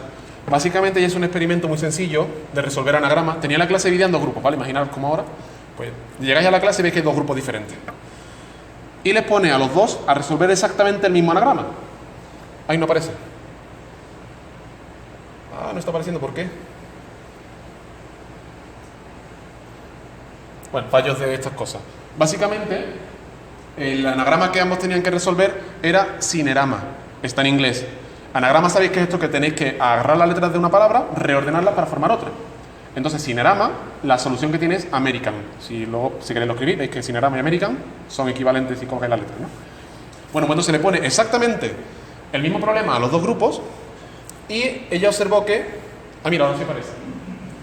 Ella vio que un grupo lo ejecutaba muy bien, la mayoría del grupo lo resolvía, y otro grupo muy mal, ¿vale? Entonces, hasta aquí, ¿cuál sería la típica interpretación de paso un test, un grupo lo hace y otro lo hace mal? Esos tienen muy buena habilidad lingüística, esos tienen muy mala habilidad lingüística. Causa mentalista, coloco la causa entre los sujetos, unos tienen mala habilidad lingüística, otros buena, y me quedo tan contento, ¿verdad? Bien, si veis el vídeo entero, esto está en YouTube, veréis que anteriormente ella había dado dos anagramas diferentes a resolver a cada grupo. En este grupo dio los anagramas BAT, que se puede cambiar a TAP, y Lemon, que se puede cambiar a Melon. Y en el otro grupo dio Will, que significa como remolino, y Slapstick, que es como una payasada, que no tienen solución posible. Entonces ella le dio el primer anagrama a cada grupo por separado. Entonces le da un tiempo, vale, manos arriba que lo haya conseguido. Un grupo, todo el mundo lo consigue, el otro grupo no lo consigue porque era imposible. No hay anagrama, no hay solución posible. Vale, pasamos al siguiente. Siguiente anagrama, igualmente. Manos arriba que lo haya conseguido. Un grupo, todo el mundo manos arriba, y el otro grupo, nada. Llegan al tercer anagrama, que es exactamente el mismo para los dos, y nuevamente, este grupo, hay un porcentaje mayor de alumnos que lo resuelven aquí que allí, aunque el test era el mismo, objetivamente era el mismo, el anagrama era igual. Cuando ella preguntó a los alumnos del grupo que habían ido por los imposibles, ellos no sabían, claro, ellos no sabían que esos anagramas eran imposibles y que eran diferentes, ellos creían que estaban haciendo todo el rato lo mismo. Pero ellos veían todo el tiempo que esta gente levantaban la mano y ellos no. Cuando yo pregunto, bueno, ¿y qué os ha pasado a vosotros, no? Si podéis haberlo resolvido. Y además, los grupos estaban hechos al azar. No había colocado aquí a los que tenían mejores notas, aquí, nada, al azar, como por aquí. Bueno, pues empezaron a decir cosas como me sentí estúpido, me sentí apurada, me sentía muy confusa, me sentía frustrada, mi confianza se vino abajo. Todo esto lo creó Charis Nixon demostrando que es muy buena psicóloga en 5 minutos, manipulando una variable tan sencilla como la posibilidad o no de resolver dos ejercicios que se hacen en 5 minutos, ya controló el comportamiento de los sujetos. No buscó causas mentalistas. Ella dijo, si yo busco la forma en la que estos sujetos interactúan con esta tarea, voy a modificar su comportamiento a nivel grupal. Si lo haces a nivel individual, aún más, ¿no? Porque podrías ver las variables a cada uno. Claro, aquí está la gran diferencia entre los conductistas y los mentalistas, ¿no? Un mentalista, como digo, cuando pasa un test, dice, vale, estos tienen mayor habilidad lingüística, estos menos, estos tienen un mejor control ejecutivo, estos menos, mejor memoria, mala memoria. Los conductistas, ¿qué es lo que solemos hacer? Mirar atrás, porque sabemos que en esas interacciones es donde vamos a explicar, vamos a encontrar las causas de los comportamientos. Claro, ella aquí lo hizo con comportamientos lingüísticos, ¿no? Esto de los anagramas. Este tipo de comportamiento bien podría haber sido parte de un test de inteligencia, ¿no? Los test de inteligencia se mide habilidad lingüística muchas veces. Podría haberlo hecho con habilidad matemática, ¿no? O sea, con unas cuentas que se podían resolver o no, y claro, lo mismo. Estos son muy buenos en matemáticas, aquellos son malos en matemáticas. Podría haberlo hecho con un test de inteligencia completo. Estos son inteligentes y estos son tontos. ¿Sabes? Tengo la causa que me hacía falta, meto la causa dentro del sujeto, o vuelvo de nuevo un momento a la clínica y pregunto a mis amigos aquí psicólogos no clínicos, ¿qué pasa con un test de diagnóstico? Estos tienen depresión y estos no. Estos tienen ansiedad y estos no. ¿Y qué? Habrá que ver en todo caso de dónde viene eso para comprender los sujetos, ¿no? Porque puede ser que el mismo test dé resultados diferentes, pero por la historia previa, no por lo que un sujeto tenga dentro de su cabeza, no porque un sujeto tenga depresión o porque tenga ansiedad o algo por el estilo, ¿no? Entonces, bueno, quería terminar con una frase del maestro, ¿no? Que creo que la deja muy claro.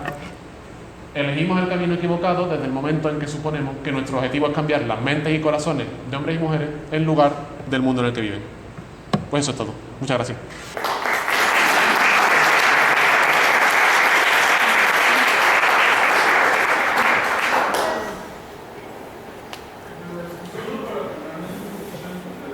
Habla un poco más fuerte, por favor.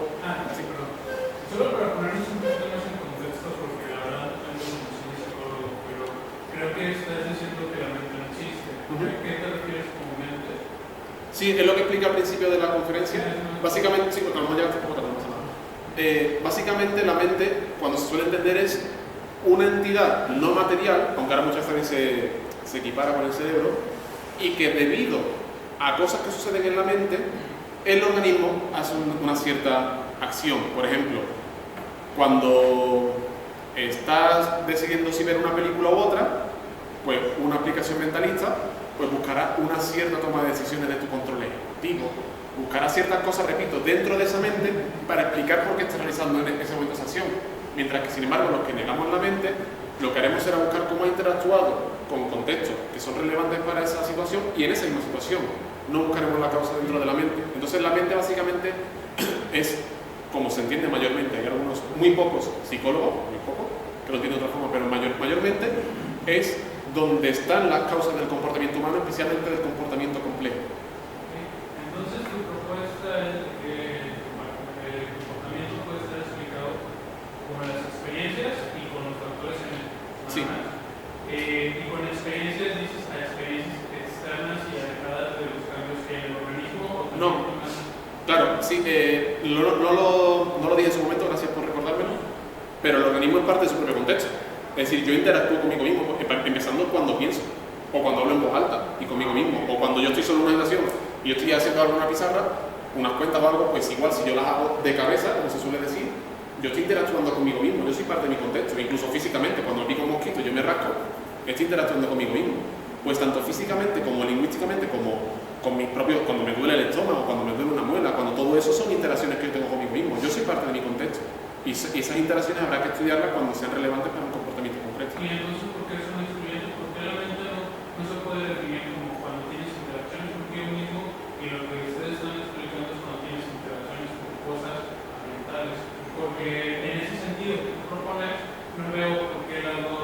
yo creo que es más una cuestión de semántica de qué defines como mente, ¿no? Porque tú estás empezando a definir mente como algo imaginario, ya desde ahí no existe, de procura. Yo como veo más de que, o a lo que entiendo, a lo que dices con tus explicaciones, de que cuando tienes interacciones contigo, con constructos que tienes establecidos. Entonces, Perfecto. De hecho, como digo, hay algunos psicólogos que se entienden ese tipo. De hecho, Gilbert Wright, que lo presenté antes, habla un poco de mente en ese sentido. Pero claro, hay una diferencia fundamental ahí, que ahí no estaría la causa de nada, porque esas interacciones son las que tú quieres explicar. Si tú me dices, voy a llamar comportamiento mental a cuando yo pienso, perfecto. O sea, yo no uso esa palabra, ¿vale? Pero si quieres decir, sí, ahora estoy diciendo un comportamiento mental porque estoy pensando, ¿vale? Pero no vas a encontrar en el propio comportamiento la causa de ese comportamiento. Entonces, si quieres colocar mente, como dije anteriormente, con la reificación, o el autocontrol, por ejemplo, ¿no? O la inteligencia. Si tú dices, este chico está haciendo algo inteligente, por ejemplo, ¿no? Está resolviendo una ecuación de tercer grado, lo que sea. ¿Quieres llamar ese comportamiento mental? Vale, yo creo que induce error y creo que hay problemas con usar ese tipo de palabras, pero bueno, si la quieres usar muy bien. Pero si ese chico está está realizando un comportamiento mental, si quieres decirlo así, la causa de eso no está en su mente. Y esa es una principal diferencia entre entender la mente como una abstracción de comportamientos que podemos decir ciertamente complejos, a entenderla como normalmente se entiende que hemos tenido que buscar la causa. Si tú entiendes la mente como tú me has dicho, perfecto, estamos más cerca, si quieres, a nivel dialéctico. Pero entonces, no sé cómo sueles trabajar, pero entonces tus experimentos no irían encaminados a buscar las causas mentales del comportamiento, porque el comportamiento ya sería mental, lo que buscaría nuevamente serían las interacciones que llevan a ese comportamiento. Esa es la gran diferencia, ¿no? Entre ser mentalista o no. Como digo, hay cierto tipo de mentalismo más de ese tipo. entonces no es como una cuestión realmente de qué se define como mente. Claro, es que la parte importante de este acercamiento a la filosofía de la ciencia, filosofía de la psicología, viene muy importante, fundamental de la definición. Si no tienes claro con qué conceptos trabajas, pues caes en errores. Y de hecho eso es lo que vengo a proponer un poco aquí, ¿no? Que cada uno luego reflexione un poco sobre lo que está haciendo y que lea, además de leer el artículo que salió la semana pasada en Nature, que lea cosas un poco más profundas y un poco más, ¿no? Que te hagan reflexionar. Porque a mí me sorprende como, por ejemplo, los artículos que pusiste en la página del reduccionismo biológico, pusiste uno de infidelidad y ahí yo te pregunto, o sea, ¿qué estás operacionalizando como infidelidad o qué variables la que estás midiendo? Porque estoy de acuerdo, o sea, tú dices que el amor está en las interacciones, pero en ciertas un segundo, antes de que, perdona que continúes. El amor está en todos esos elementos. O sea, es cómo se relaciona todo eso, lo que llamamos amor, ¿no? Pero ahora te pregunto, ¿cómo mides amor? Porque amor es un término súper abstracto. ¿Cómo tomarías esa medición? Es donde ahí estoy de acuerdo que eso puede quedar, que la interpretación, o sea, se puede medir realmente hasta que no puedes tener evidencia en qué parámetros lo estás midiendo y en ese sentido ves si efectivamente lo que se está publicando ahí, que están midiendo, o sea, amor lo estoy atribuyendo a la gloria. Puede ser o no cierto, pero no por el simple, o sea, con la atribución, sobre todo con esos conceptos. Pero el de infidelidad, que se me hace un poquito como más definido en ciertos aspectos. No, pero incluso el amor sí lo puedes definir y lo puedes medir, claro, porque precisamente porque está basado en comportamientos individuales, tanto comportamientos a nivel individual o de interacción con tu pareja, como a nivel neuroquímico, como a nivel social. Repito, se comparte pareja normalmente cuando amas a alguien, ¿no? La familia, cuando se a los padres, etc. Entonces, de todas esas formas, con todas esas, estás midiendo el amor. Lo que no se puede es reducir el amor a una de ellas. Por ejemplo, la inteligencia es el mismo caso. ¿Se puede medir la inteligencia? Sí, los test de inteligencia la miden muy bien. O sea, podemos decir, nosotros hemos definido socialmente qué es inteligente, saber manejar estas cuentas matemáticas, estas habilidades lingüísticas, esto, y lo definimos. Como descripción está muy bien. O sea, si yo digo, este chico es inteligente, este no, te lo puedo estar describiendo. De la misma forma que te describo, este amigo mío es muy alegre, este es muy tímido, como descripción está bien. El error es reducir la timidez a un comportamiento, la inteligencia a un comportamiento, el amor a un comportamiento, sea a nivel de organismo completo, o sea a nivel microscópico, o a nivel familiar, me da igual, reducirlo, y no solo eso, sino que además es la causa. No solo se está diciendo en esos artículos que yo he puesto, que se han buscado, que el amor sea la oxitocina. Es que además no solo lo reducen, sino que además la oxitocina causa el amor. Pero si el amor es lo que estamos explicando y la oxitocina es parte de él, ¿sabes? Ahí está lo fundamental, ¿no? Que el amor sí se puede medir, pero es esa interacción entre muchos elementos complejos. No, sí, pero en el amor estoy totalmente de acuerdo, pero de la infidelidad es lo que tomaré con un poco más de precaución, ya que lo que dices que es un reduccionismo. Pero en términos Sí. ¿Qué consideras como ya la medición? Si tú defines en tus términos, pues adelante, para eso es importante. Bueno, la infidelidad, igual que en el amor, supongo que habrá que definir pues que de momento hay un comportamiento de algún tipo sexual con otra persona. Entonces, además de las propias hormonas, que seguro que están ahí, o sea, no pongo en duda el dato, a lo mejor sí se puede poner, pero vamos a dar el dato por válido, que esa hormona, pero es que además hay un comportamiento ahí que un hombre se va con una chica a un hotel, eso también es parte de la infidelidad. Y si aumenta, es lo que digo, si tú ves a ese hombre que está yendo con su amante a un hotel o lo que sea, está realizando unas acciones que la podemos ver a nivel macro, a nivel del individuo. Si hace zoom, claro que podrás ver en su cerebro haciendo cosas, o en su sangre unas hormonas o lo que quieras. Claro, pero todo eso es parte de la infidelidad. No es la infidelidad no se reduce solo a la hormona, porque él también está haciendo otras cosas. Además de producir hormonas, como organismo está haciendo otras cosas. Y todo ello es parte de la infidelidad y habrá que buscar las explicaciones, repito nuevamente, hay problemas o no hay problemas con su mujer, qué experiencia ha tenido de chico, sus padres, muchas cosas ahí, ¿no? Repito, en las interacciones y en su genética, claro, también está ahí. Sí, oye, yo quería hacerte un pregunta-comentario, ¿no? O sea, creo que así como que todos tenemos cierta idea, tanto por lo que nos mencionas como nuestro propio concepto, lo que cada quien consideramos como mente, ¿no? Si no existiera eso, pues no se debatiría, ¿no? Exacto. Pero te quiero preguntar algo. Vamos pensando, por ejemplo, en Stephen Hawking, que es un sujeto que por ciertas condiciones no puede expresar conductualmente, hablo del movimiento, la forma en la que él actúe, ¿me explico? El sujeto piensa, es un sujeto que es capaz de tener, digo, es una gran mente el hombre, ¿no? En el momento en el que él está pensando y recurres a estrategias como la imaginería cerebral para poder interpretar qué es lo que piensa y realmente él lo puede expresar de esa forma, ¿sí? Ahí no hay un despliegue conductual, no hay un despliegue conductual. No hay un despliegue conductual visible. Visible, ok. Esa es parte de la pregunta. En el estudio del análisis de la conducta o del conductismo, cuando no hay un despliegue visible conductualmente, ¿sí? Pero el sujeto está haciendo algo, es un individuo que está vivo, está operando su sistema nervioso, el cerebro está funcionando bien, al menos en esa esfera cognitiva. El sujeto, ¿de qué forma, a través de no una esfera mentalista, puedes decir que está expresando su conducta? Porque es entonces cuando la mente pudiera tener sentido. Sí, te entiendo. ¿Me explico? No estoy diciendo que la mente existe, como tampoco puede ser que no existe, volvemos al mismo punto, pero aquí el caso es, la pregunta es, desde el punto de vista del conductismo, ¿cómo explicas entonces eso si no te remites a la actividad cerebral que está desde el lado de las neurociencias, explicando qué es lo que está ocurriendo como comportamiento? ¿Sí me explico? Sí. De hecho, ese es un comentario además muy apropiado porque en sí también sobre todo debate en muchas ocasiones. Imagina que tú estás en una habitación tú solo y estás, como decimos nosotros, pensando en voz alta. Estás hablando contigo mismo para, yo qué sé, resolver un silogismo o cualquier cosa, ¿no? Estás recitando algo histórico para acordarte de unos datos, ¿no? Efectivamente, es que está muy bien usada la expresión pensar en voz alta, porque lo que estás haciendo en ese momento es esencialmente lo mismo que cuando piensas, solo que en una de las ocasiones el resto de las personas puede escucharte si entras a alguien en esa sala y en otro caso no. Pero lo que está haciendo lo mismo, el pensamiento esencialmente es comportamiento lingüístico con uno mismo. Cuando yo pienso, también se puede pensar con imágenes y todo eso, pero la mayoría de veces que pensamos de forma lingüística es conducta verbal. Hablar sigue siendo un comportamiento. Y un comportamiento, solo porque otras personas no lo vean, no tiene una característica diferente. Skinner pone un ejemplo del dolor de muelas. Cuando él decía, si a mí me duele una muela, ninguno lo podéis notar, ninguno. Por definición solo lo noto yo. Pero no le damos a ese dolor de muelas una naturaleza diferente del dolor de si alguien viene y me pincha. A los dos los categorizamos en la misma, los dos siguen siendo dolor, los dos se categorizan de la misma forma. Uno es visible, porque habéis visto cómo lo he hecho, y otro no.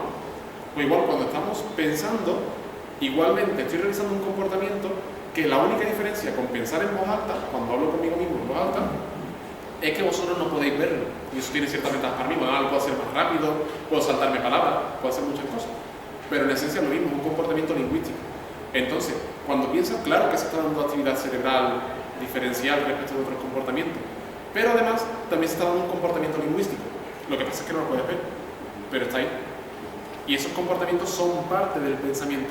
Por eso en el pensamiento tampoco se puede reducir a la actividad cerebral, porque la actividad cerebral es parte del comportamiento, pero otra parte del comportamiento es la parte lingüística. Es que el pensamiento parece ser, como si te entiendo bien, abriendo el debate, si te entiendo bien, parece ser que el pensamiento lo estamos atribuyendo al mismo concepto de mente. ¿Me explico? Y el pensamiento es algo que si pudiéramos, si tu charla hubiese sido sobre el pensamiento y no sobre la mente, volvemos exactamente a lo mismo. Sí.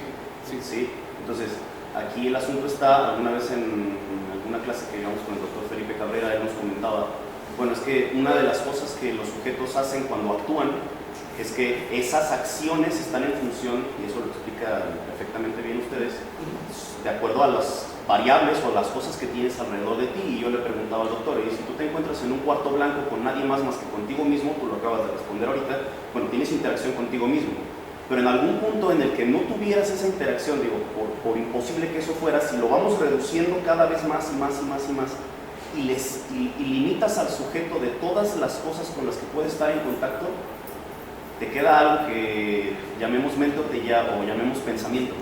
Pero desde esa perspectiva sigue siendo, desde este lado, actividad cerebral que en algún punto podrás explicar, y hasta no explicarla por completo le vas a llamar mente, ¿no? Es que de hecho, ahí sí difiero contigo en un punto.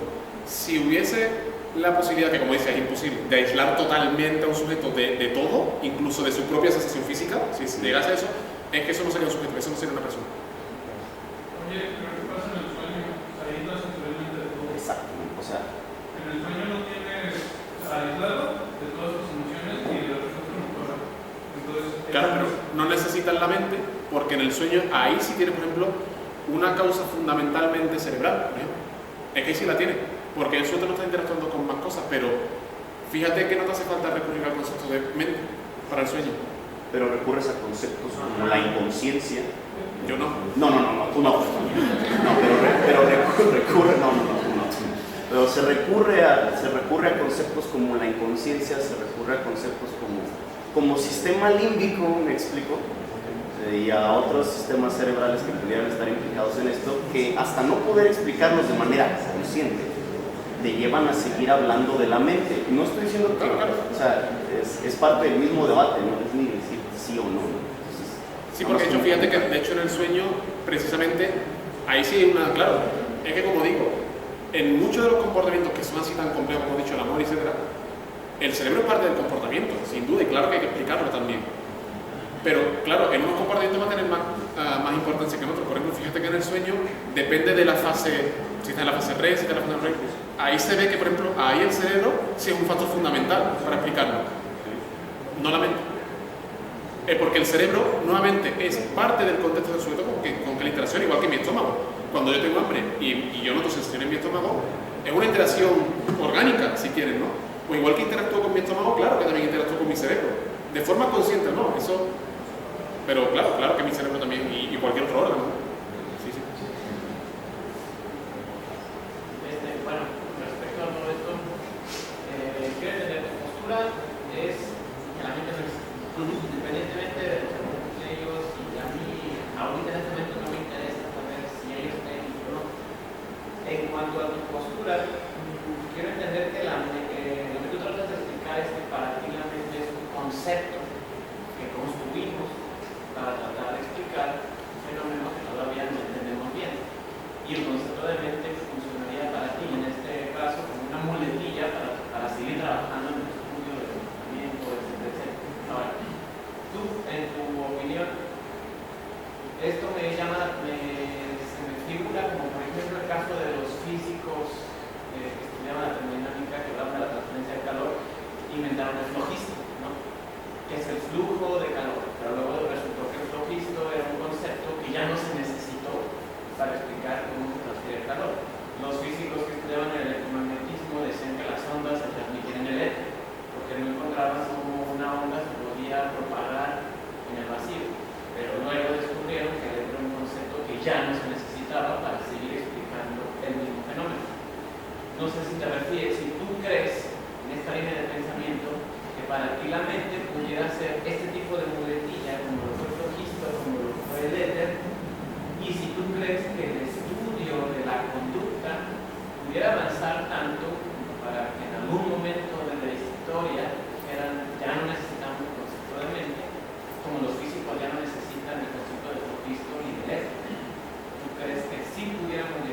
Me encantaría. No, pero a ver, sí, entiendo lo que me estás diciendo y sí, de hecho es exactamente eso lo que pienso. O sea, en ciencia, y podemos usar aquellos ejemplos del geocentrismo y otros modelos, ¿no? Y vemos cómo los modelos de ciencia se van superando y nunca hay un modelo terminado, nunca hay un modelo definitivo. Es decir, sí que pienso que la mente puede haber sido útil para explicar cierto comportamiento hasta cierto punto, hasta que creo que la crítica de Skinner, cuando uno lee directamente a Skinner, es bastante sólida como para decir, Skinner está por encima de eso, está por encima de ese modelo, ¿no? Y no solo Skinner, hay más, pero intentando mantenerlo simple, ¿no? Entonces sí, yo creo que el concepto de mente tendríamos que empezar a dejarlo de lado y ser materialistas de verdad y buscar porque la mente al fin y al cabo es dualista. Si os dejo otra reflexión para que hagáis luego por vuestra cuenta, intentad buscar diferencias fundamentales entre el concepto de mente y el concepto de alma. Esencialmente vais a encontrar que es lo mismo. La única diferencia fundamental es lo que pasa después de la vida, porque la mente sí se intenta mantener como dentro de este espacio de tiempo de la vida y el alma supuestamente luego se mantiene, ¿no? Cuando ya hemos muerto va a donde cada uno cree que tenga que ir. Pero esencialmente es lo mismo. Mente es la reinvención moderna del concepto de alma para decir que ahí está lo esencial de una persona. La esencia de alguien está en su alma o está en su mente. Y es algo inmaterial que de alguna forma afecta al mundo material, no se explica muy bien cómo, Descartes lo intentó. Y sí, creo que tenemos que dejar de ser dualistas, por lo menos en la ciencia, por eso digo que separemos ciencia y religión, y que en ciencia hay que exigir material y hay que exigir datos, siempre, medibles. Y de la misma forma, ya acabo, sí.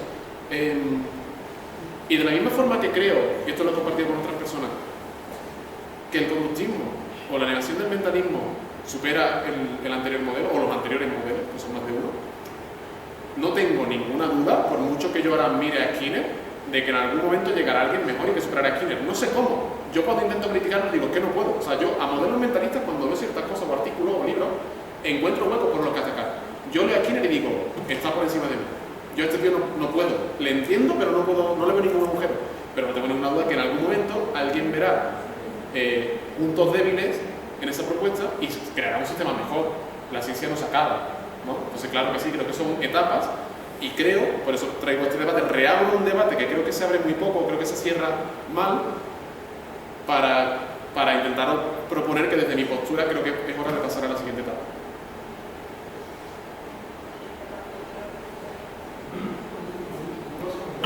Habla un poco más fuerte, por favor. Dos comentarios. Uno, sí. En relación con lo que contaba Jorge, yo creo que la mente en la historia ha ido haciendo muchas más cosas que antes hacían los dioses. Es decir, sí, ha tomado ese papel de ayuda para explicar las cosas, ¿no? Si eso es explicar las cosas. El segundo comentario es yo creo que se pone de manifiesto una vez más que a los psicólogos nos hace falta cada día más un vocabulario técnico, particular, específico y que nos permita definir las cosas. Los físicos hablan de quarks y cosas por el estilo y se entiende. Cuando tú vas a dar una plática sobre el pensamiento, te pasas los primeros 25 minutos explicando a la audiencia qué es lo que vas a entender por pensamiento. Lo mismo un biólogo que invierta 5 minutos explicando qué es lo que va a entender por célula. Entonces, esta ausencia, esta carencia de un vocabulario técnico bien fundado y bien armado es importante, porque cuando tú hablas de la interacción contigo mismo, ¿sí? Creo que estás en el mismo problema que estás tratando de aclarar, ¿no? ¿Quién es yo? ¿Qué es yo? Nos entendemos todos. Nadie viene aquí despersonalizaciones. Pero algo que parece tan claro como cuando yo siento, ¿quién o qué siente? Y ahí tienes un problema, tenemos un problema de definición que pues puedes argumentar en un sentido o otro, pero que no está resuelto, no ni se va a resolver ahorita. Sí, es uno de lo que has comentado, es una cosa que, como sabes, también lo dijo Skinner en su momento, que es y por eso él crea toda esta serie de terminología técnica de reforzadores, operación de establecimiento, estímulos discriminativos, etcétera, etcétera. ¿Por qué? Porque como estaba hablando antes contigo, yo no quiero usar, o intento evitar, aquí esta charla es medio divulgativa, pero cuando estoy haciendo ciencia más fuerte, digamos, intento no usar mucho esos términos mentales y tal. ¿Por qué? Porque inducen a confusión. Es que de hecho, ahí estamos viendo antes, en esa pregunta y respuesta que estamos viendo antes, ¿no? Que mente se puede entender de diferentes formas. Como digo, la más común es la del lugar donde colocar las causas del comportamiento. Pero hay algunos psicólogos que lo usan de esa forma más abstracta para solamente definir, pero no para causar algo, ¿no? Precisamente por eso es por lo que los conductistas una cosa que intentamos es evitar términos que son de uso común, porque inducen a confusión. Mente, motivación, emoción, pensamiento, etcétera, etcétera. Todos esos datos, todos esos comportamientos los explicamos y los queremos explicar. De hecho, esa es una de las críticas, nuevamente, mal hechas al conductismo, y es, no se interesa por las emociones, no se interesa por el pensamiento, es falso. Lo que pasa es que lo hablamos en otros términos. Porque cuando yo hablo con alguien de emoción, yo no sé si esa persona está entendiendo lo mismo que yo. Y ahí vuelvo a lo que tú decías. Yo vengo de un bachiller antes de entrar a la universidad de ciencias tecnológicas, que se llama en España. O sea, hice física, química, dibujo técnico, etc. Yo recuerdo que, por ejemplo, en cada tema de física que entrábamos, en el primer tema había esa parte de operacionalizar los términos, o lo de qué es un campo electromagnético, qué es un electrón, qué es un átomo, porque o sabes muy bien lo que estás usando, o es que no te vas a enterar de nada, una vez que empecemos a construir fórmulas, modelos, etc. En psicología no se hace eso. Yo recuerdo que yo me sentí un poco raro, ya luego vi por qué, es que era conductista. No, o sea, yo, como todo el mundo, empiezo siendo cognitivo, la sociedad te hace cognitivo y ya luego si quieres, el contexto te hace conductista. Pero yo recuerdo cuando entré en la universidad, en los primeros cursos, los profesores empezaban a hablar de términos como motivación, como emoción, sin definirlos, dando por entendido que el resto lo entendía bien, todo el mundo tomando un montón de notas y yo no sé lo que está pasando aquí. O sea, yo de verdad, el primer año yo estuve súper perdido en la facultad, con la sesión de la asignatura de psicología de aprendizaje, porque el profesor decía, esto es un estímulo discriminativo, lo definimos así, vamos a hacerlo, vamos a hacer ejercicio, luego otro, y digo, vale, así sí construyo. Pero si tú me dices, sí, porque cuando una persona emociona, esas emociones también interactúan con sus motivaciones, digo, pero hay emociones y hay motivaciones, ¿dónde? ¿Dónde hay? Eso para empezar, interactúan, ¿cómo interactúan? Yo no sé qué interactúan, ¿cómo hacen? Y lo están mirando por sentado. Las emociones interactúan con para decidir una toma de decisiones, digo, no me estoy enterando de nada. Claro, ese es el problema de usar términos, claro.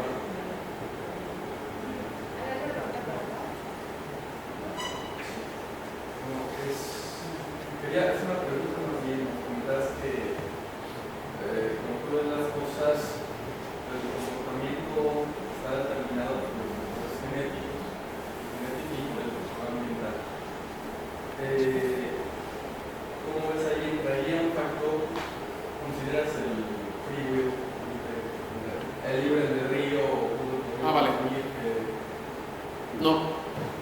Sí. ¿Por qué? O sea, vale, precisamente por eso. Puede llegar el cerebro puede tener esa capacidad, ¿no? De avanzar a un siguiente nivel, así como el átomo descubrió parte vacío y crea toda una nueva categoría que es una materia muy diferente. Puede crearse esa nueva categoría que es la capacidad de decisión y de cambiarlas.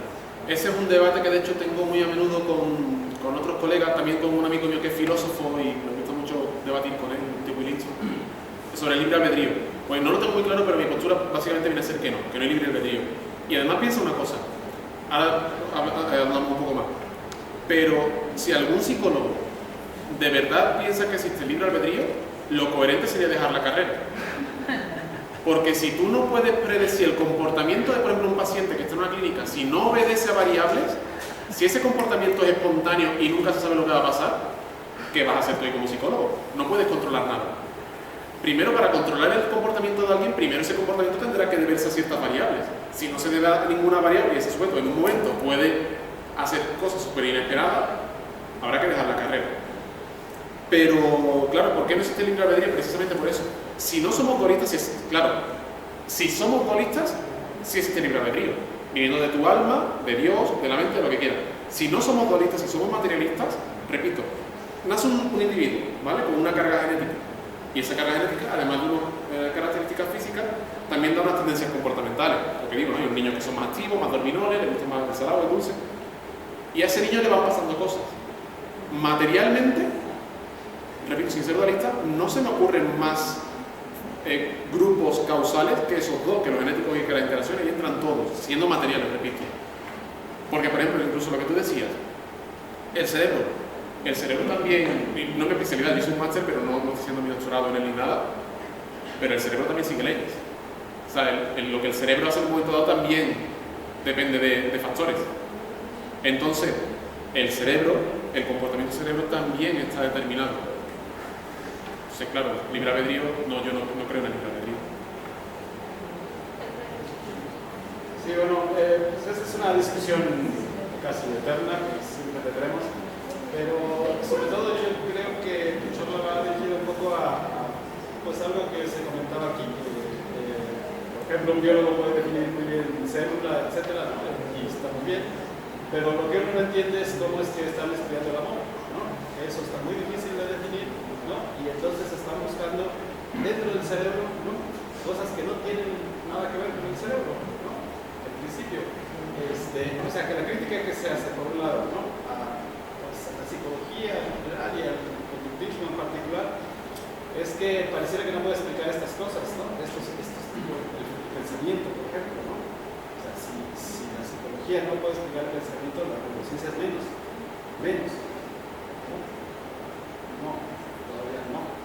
No la neurociencia es cognitiva, que decimos nosotros. Sí, pero claro, como digo, hay algunos, repito, estando aquí en el edificio de neurociencia, conozco personalmente a neurocientíficos que son conductistas. Sí, y que no con pagan la infidelidad. La infidelidad no la vas a meter en el cerebro, ¿no? Si la metes ahí no vas a encontrar nada.